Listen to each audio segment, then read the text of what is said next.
I was in Alaska, and there was a deer and a grizzly bear.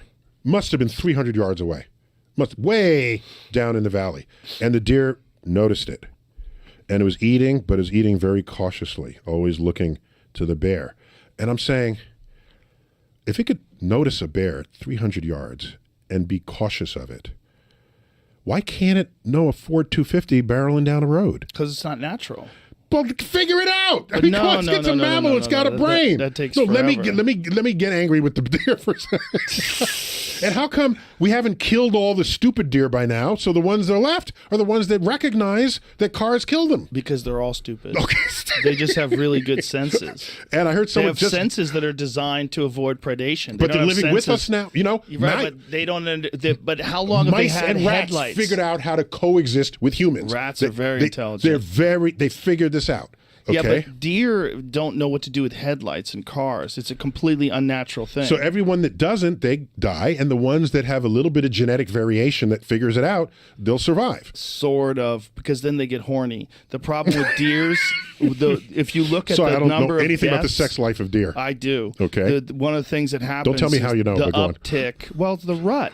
When deer rut is when you hunt them, and one of the things that happens during the rut is they get ridiculous and they just run out into traffic. Okay, they can't even control themselves. They chase does into the street. Okay. That's oftentimes the male does, deer chase the female deer because they're just chasing them. The females are just trying to get away, and they just run out into traffic. That happens. Or the male is trying to chase the female, and all he's got on his mind is he's got tunnel vision, and they just boom, gets hit by that F-250. Speaking of deer, by the way, my sister drives an F-250.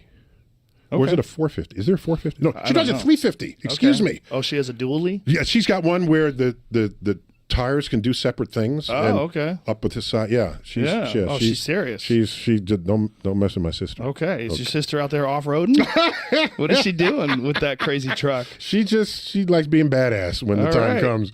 I like the way she thinks. But she doesn't hunt. So is missing half the equation there. So on the subject of deer, in the chapter on gender and identity. So I go there, gender and identity, because it's a very hot topic. And I just apply some rational thinking to it. Do you know about Santa's reindeer? Do you know about them? Sure. I know very much about them. Oh, you do? Yeah. Okay. So do you know that... They're caribou. Yes. Well, yeah, caribou, correct. Yeah. And, well, you can domesticate the caribou. And when you do, then both the boys and the girls have antlers. Okay? Well, that's just the fact of all caribou. Oh, all caribou. Excuse me. But sorry, the domesticated ones are called reindeer, but they're derived from the caribou. Correct. So now watch what happens. So, as you may know, the male deer lose their antlers in late October, early November. Depending upon where they're Unless you at. castrated them. They don't you castrate them, they'll keep their antlers. Yeah, but otherwise, they drop their antlers. Right. Before winter begins. Generally not. No, I don't. Well, it depends on the animal, but a lot of them keep it until almost spring, and then they drop and they grow back very quickly. That's nothing of what I've read or learned of this deer? animal. Or just caribou? No, caribou, just specifically. Caribou. Okay. The ones that became Santa's reindeer. We're not talking about the deer on in central Texas. No. They drop them in the winter. They dropped them November. Okay? The female don't. The female don't. So all that means is all 8 of Santa's reindeer are female. Which means Rudolph has been misgendered. Interesting.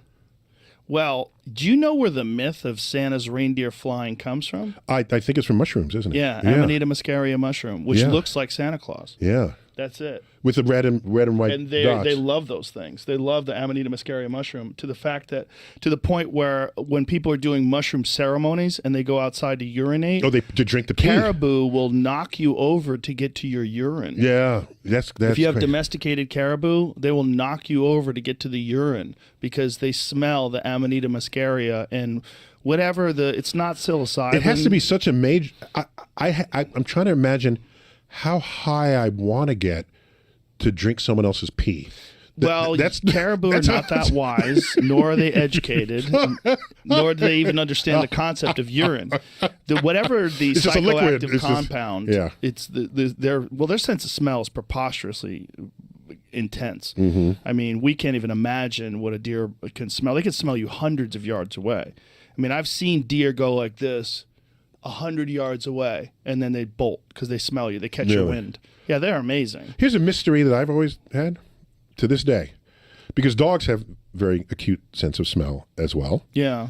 That's how you say that. If you just say dogs smell good, you don't know what that means, right? Do they smell better than we do? Right.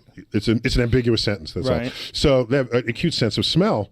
So if they smell so acutely, why do they get within like a half inch of each other's butt? Because they want to smell each other. But you could smell that 100 yards away. Yeah, but they want to smell everything. They want to smell the even hormones. more. They want to. Yeah, well, they're intensely Okay, so it's so attracted. good. Yeah. Let me get up on it. Yeah, they want to. Okay. They want to know if you're feeling aggressive. if Okay. you're in heat. They want to know all those things. Yeah, I never had Fascinating that urge to do that animals. with other humans. Do you know a bear could smell somewhere in the neighborhood of 9 times greater than a bloodhound? So we should domesticate bears and track down. Good luck with that.